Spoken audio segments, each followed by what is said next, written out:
whole world has suffered from devastating earthquakes. Mexico, China, Nepal, Indonesia, Haiti, Chile. In the last 100 years, more than 2.3 million people lost their lives, and more than 100 countries felt an earthquake. Trillions of dollars have been lost on reconstructing infrastructure. Developed economies recovered, but others couldn't. Some victims are still living in poverty. In just a few minutes, earthquakes change the lives of people forever. But on the other side of the world is totally different. The world is moving unstoppably, neglecting the earthquakes, competing against each other, constructing the tallest buildings. Taller, and even taller buildings. Many people have already paid the price for it. And tomorrow, more people will pay the price for it. Right now, you are watching this video from home, at work, on the train, or in a restaurant. Imagine the earth starts to shake. What do? Make your decision in 10 seconds, because these 10 seconds might decide between your life and death. Pretty sure? You're still confused about where to go, what to do? Don't worry, it's not your fault, because you've never been in this situation before. After this video, you will be able to make your own decision during an earthquake. Before you learn how to stay safe during an earthquake, first you need to understand what an earthquake is and what damage it can do. An earthquake is just a shaking of the Earth's surface. The earthquake itself will not kill anyone. However, human development inside our surroundings will decline, posing a threat to your existence. So, what should you do during an earthquake? Step 1. First, find out where you are now and what is your risk. Step 2. Make your decision. If you live in a tiny house or in the basement of a large apartment, then get out of the home as fast as possible and attempt to reach open space. However, if you live in a large apartment and are unable to leave the building within a minute, use the safety technique within your room. Never ever stand up against a wall. Try to stand in a doorway. Alternatively, you can try and hide under heavy furniture. You can reduce the chance of an accident if anything falls on you. Always cover your head with your hands during an earthquake. The most essential thing is to constantly protect your head with your hands. Remember that your skull is the most delicate portion of your body. Even if your hands or legs are broken, you can still survive. However, if you sustain a minor head injury, you are less likely to live.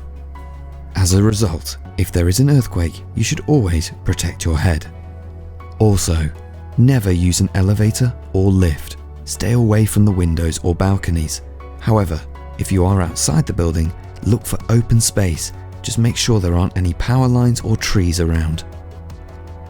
If you're driving, come to a complete stop as soon as possible and find a safe location.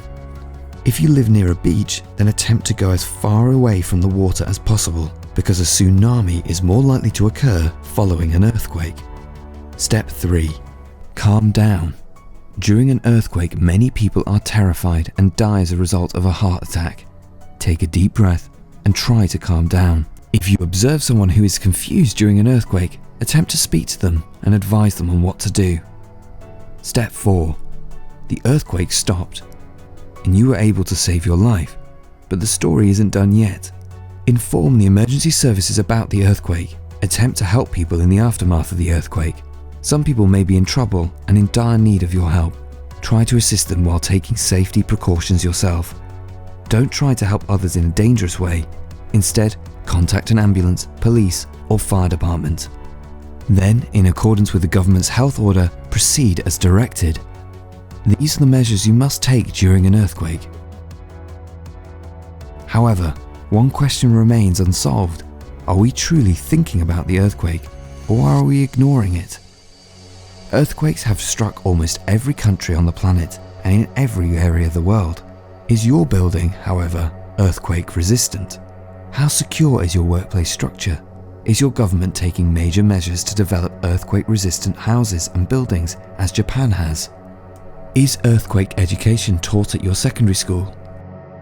Is your child aware of earthquakes? My personal experience about an earthquake. I was one of the survivors of Nepal's 2015 earthquake. I was on the 5th floor of the building. Despite having read about earthquakes in high school, it took me more than 30 seconds to figure out what it was. Although I had a theoretical understanding of earthquakes, I had never seen one, or even seen an earthquake movie, what it looks like and what to do about it. Fortunately, I was able to survive. Many thanks to God. My personal advice? If you're thinking about buying a new house or apartment, never buy in or near a towering structure. If you buy a house, it indicates you want to live there for at least 50 or 100 years. How likely is it that your city will be struck by an earthquake? Remember, no research is 100%, and none of the city is 100% safe from earthquakes. The possibility of an earthquake is small, but with a higher risk. The risk determines whether your city will remain as it is or if it will turn into a slum one day. A small risk that decides between life and death. A small risk that determines whether your life-saving property will remain unchanged or will turn into zero one day. Share this video with your friends and family. A few minutes of video is going to save their lives. These few minutes will be worth it one day when you need to make a better decision. I think it's time. We need to consider how dangerous and life-threatening earthquakes can be. We must begin developing earthquake-resistant structures in the same way that Japan has. Never overlook even a small risk, because we deserve a safe and better life.